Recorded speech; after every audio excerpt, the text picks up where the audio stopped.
On vient de trouver la cheminée. Elle est barrée par des barres en acier.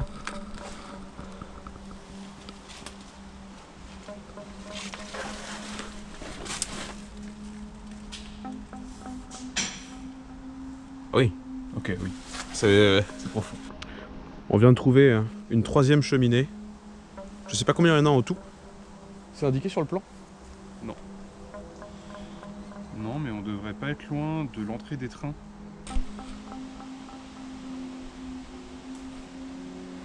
Ce que disait Adrien, ça fait drôle de se dire qu'on est en train de marcher au-dessus d'un énorme réseau de galeries.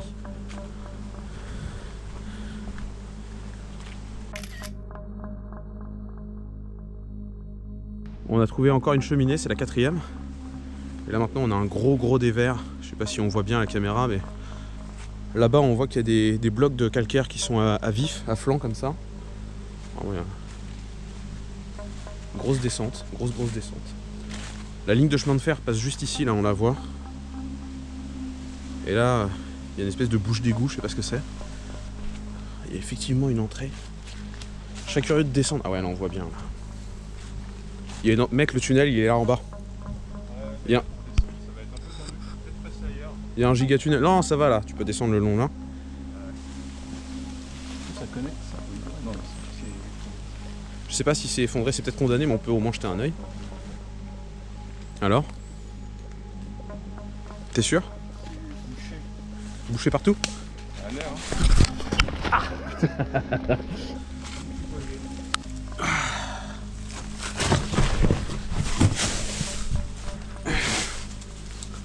Effectivement. Ok, alors, oui, ok. Ça, c'est un poste. Normalement, t'avais une tourelle qui était là. T'avais une tourelle et le mec était là pour artiller, pour défendre l'accès. Mais effectivement, il n'y a plus rien. Peut-être que là, il y avait un autre escalier ou une échelle avant, mais... Je pense qu'il y avait un truc à gauche, mais ouais, si c'est effondré... Ouais, t'imagines, le mec, il montait là, comme ça. Puis...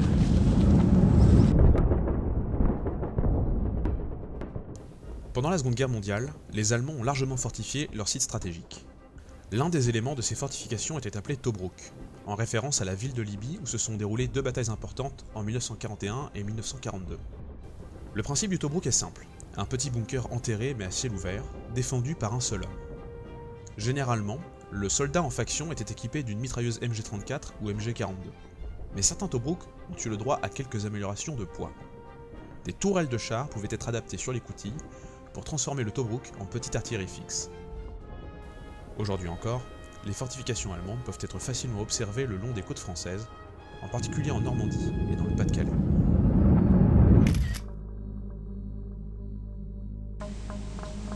On va descendre. Ça va? On est en train de descendre là. Presque arrivé en bas. On voit bien les découpes là-bas. Putain, c'est vraiment grand.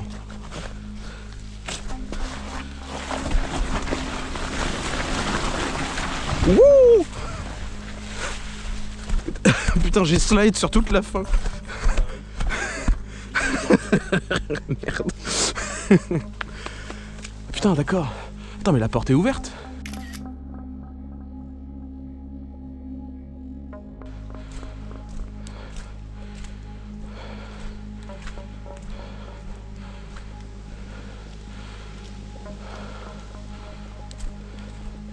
Qu'est-ce que c'est? D'accord, c'est rien. C'est vide. Ok, ok. Je sais pas à quel point c'est condamné tout ça. Je serais curieux de descendre. Bon, déjà on va aller voir la grande porte. Après, il y a un mec qui avait dit qu'il avait pas eu le temps de tout visiter. Tellement c'est grand. Je pense que c'est grand.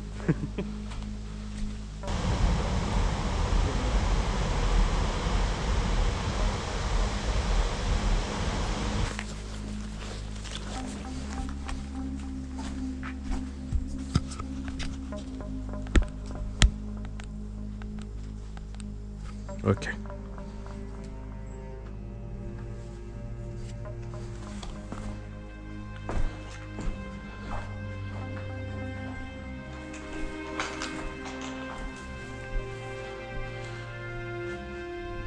Je Je sais pas à quel point ça va être condamné.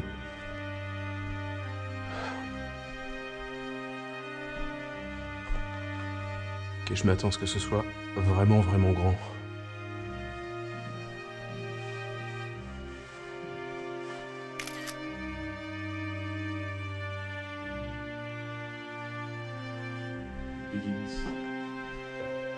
Oh Jesus Christ. Je sais pas si on voit la caméra, mais ça a l'air de vraiment partir haut. Je serais d'avis qu'on aille dans la galerie principale, voir un peu ce qu'il y a, histoire de prendre nos marques. Et puis on partira dans les annexes après. T'es là ?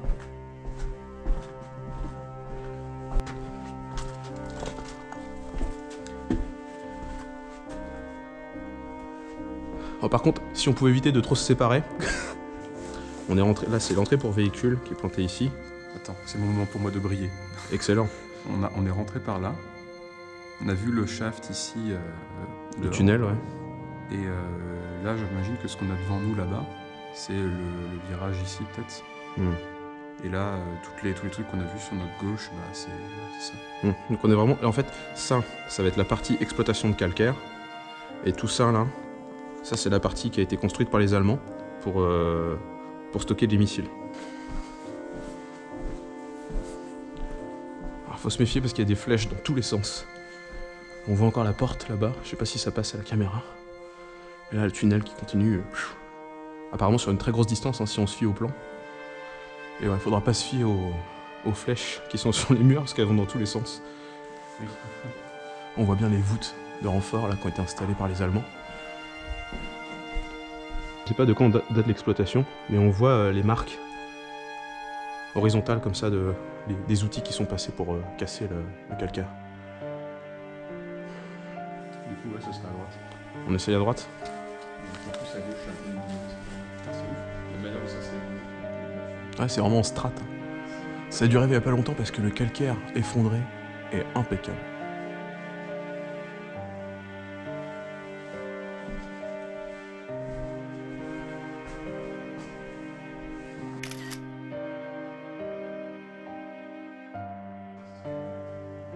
Non, c'est les trucs en espèce de porcelaine. Il y a de l'eau qui suinte du plafond.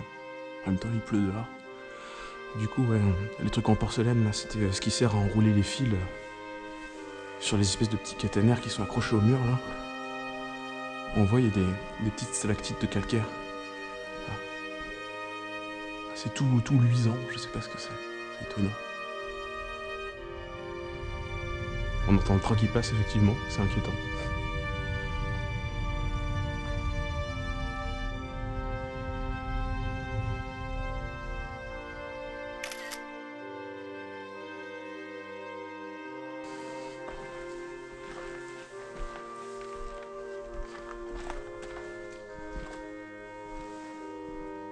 Ah, c'est vraiment balèze. C'est hyper vaste.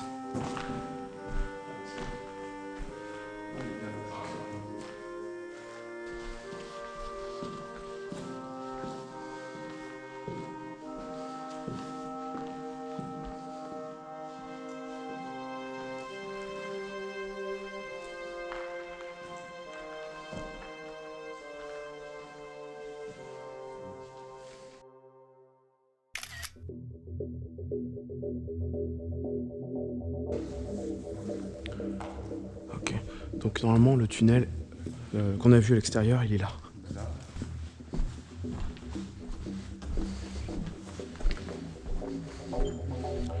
Putain, regarde le shaft au-dessus là. Ah, je sais pas où ça va, mais on devine là une petite voûte au-dessus.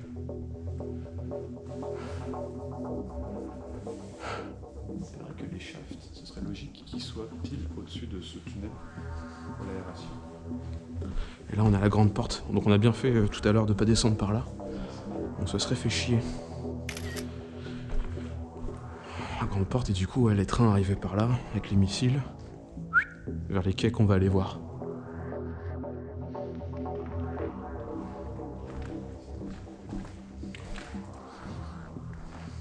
Ouais, l'endroit est très visité. Hein.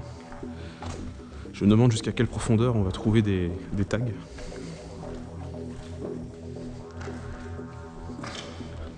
Tiens, ce serait bien un shaft, ça. Ouais, je te confirme. C'est l'une des cheminées qu'on avait vues tout à l'heure, ça. Je sais pas à quelle période de la guerre ça a été construit. Mais... le truc, il doit... Du coup, bah attends. Ouais, il doit avoir 70 ans, au moins.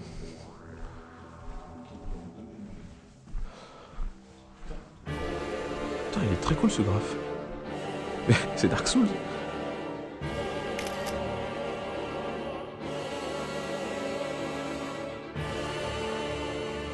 Donc ça, pour toi, c'est le quai numéro 2.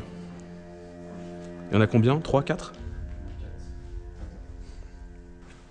Oh putain, la conduite! Qu'est-ce que c'est que ça? La conduite là, elle est énorme. Alors je sais pas quel débit il y avait, et je sais pas non plus à quoi ça servait. Ah ouais. Putain, impressionnant. On arrive au quai numéro 3, on s'est pas mal enfoncé.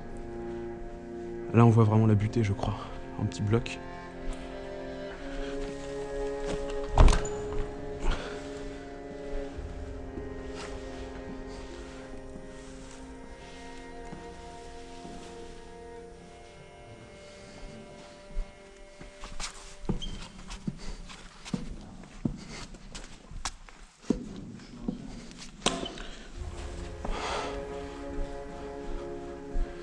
Il y a les rails encore là.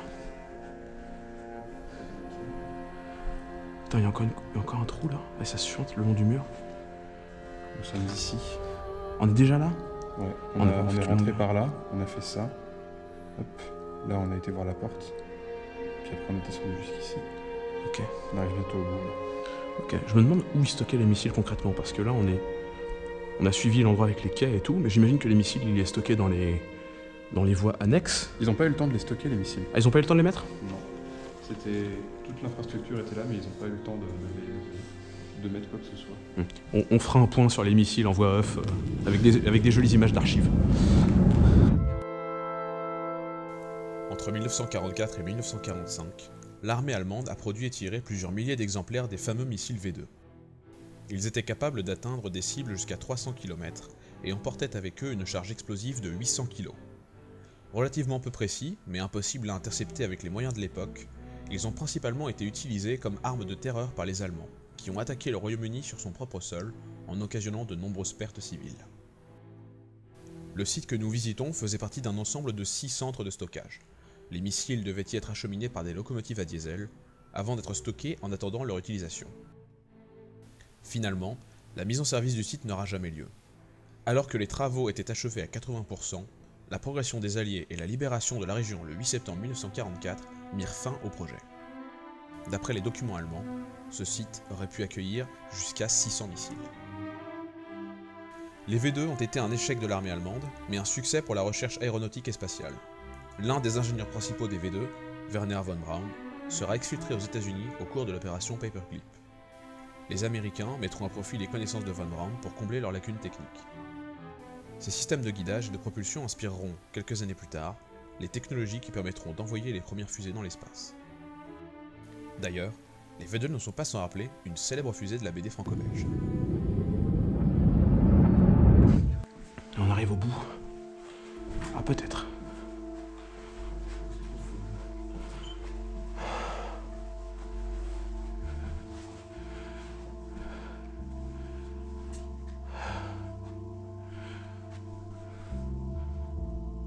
Ok.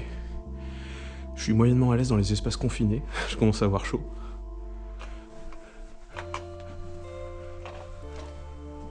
Ah, qu'est-ce que c'est que ça?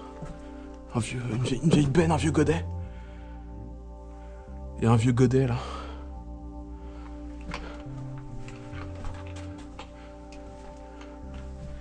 Le truc, c'est une voiture. On dirait une voiture renversée, ouais. Qu'est-ce que c'est? Comment elle est arrivée là?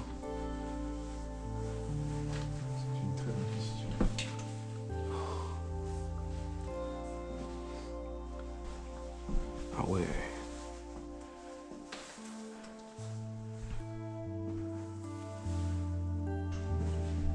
Ah, c'est marrant, c'est quoi ces encoches là? La roche elle a été entamée là.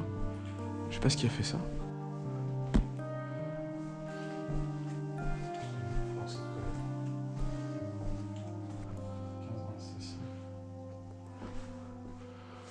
Je sais pas si c'est d'époque. Non, il n'y a aucune raison que ce soit pas d'époque, hein, mais vu l'usure et tout.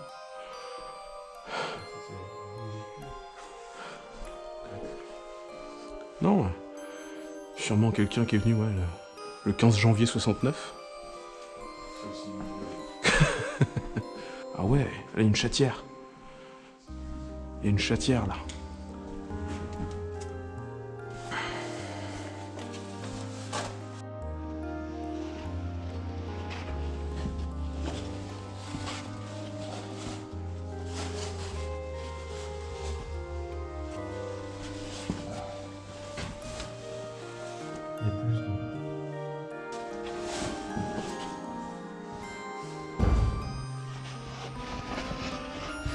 Et c'est pas évident de retrouver un sol. Il y a une caméra de l'autre côté. Il y a vraiment une dizaine de passages à voir. Et puis ça se trouve, il y a d'autres accès en plus. C'est genre une grande salle et par dans tous les sens.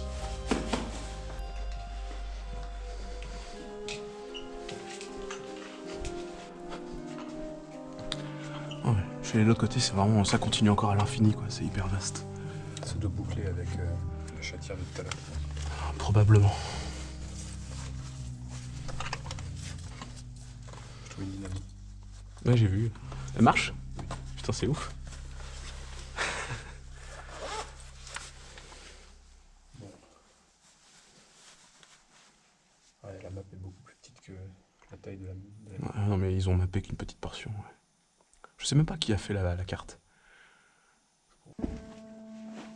Je sais pas à quelle profondeur on est.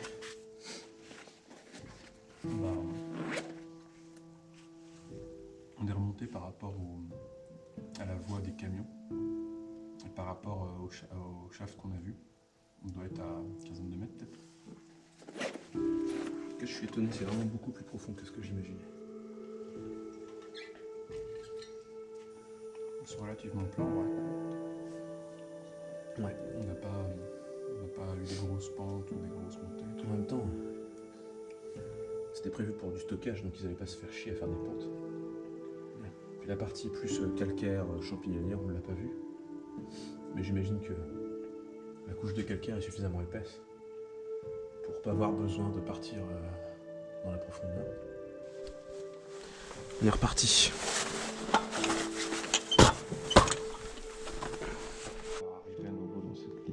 Donc attends. La troisième. Donc là, depuis tout à l'heure, en fin de compte, on était parti par là. On était là-dedans. Dans la zone pas cartographiée. Là, on est revenu là. Et là, tu dis. Là, on est rentre en train de travers. remonter en bas à droite. Ok.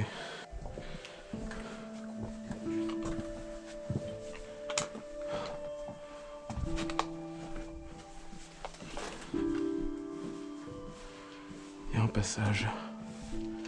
Je pense qu'on va pouvoir revenir sur la galerie qu'on était en train d'emprunter. Ouais.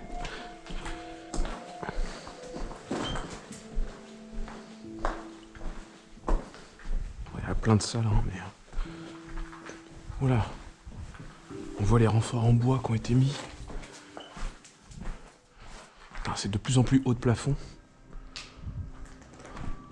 Je sais pas comment ça passe à la caméra, mais... Voilà, entre le sol et le plafond, on a bien... 2, 4, 6, 7 mètres. Et ça fait qu'augmenter quand on va par là-bas.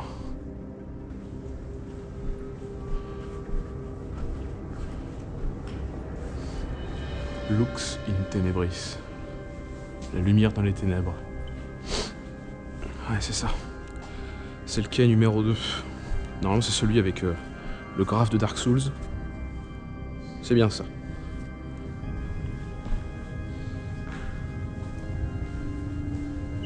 Encore un train qui passe.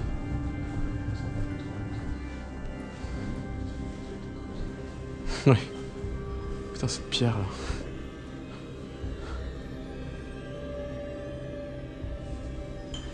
Et nous revoilà dans la grande galerie. Par là?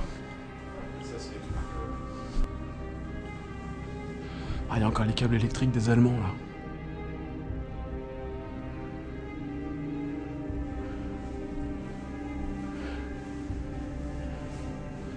On passe au plafond là, enroulé autour du petit caténaire. Ça c'est intéressant. Ça a tellement goûté avec le calcaire que c'est en train de faire une espèce d'enrobage sur la roche. Elle est toute luisante. Et le plafond est complètement de guingois. Il est avec un angle genre en chute.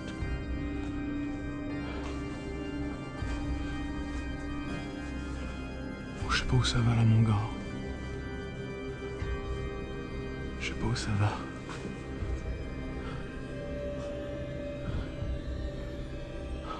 J'aime pas cet endroit.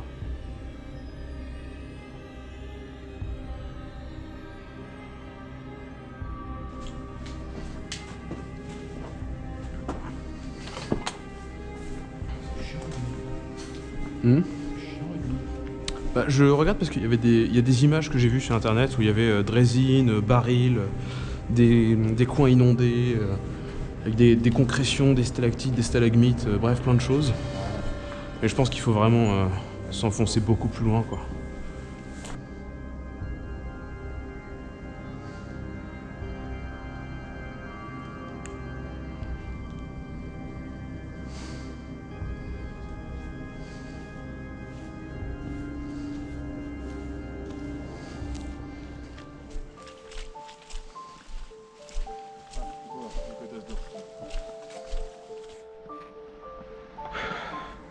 Nous voilà sortis.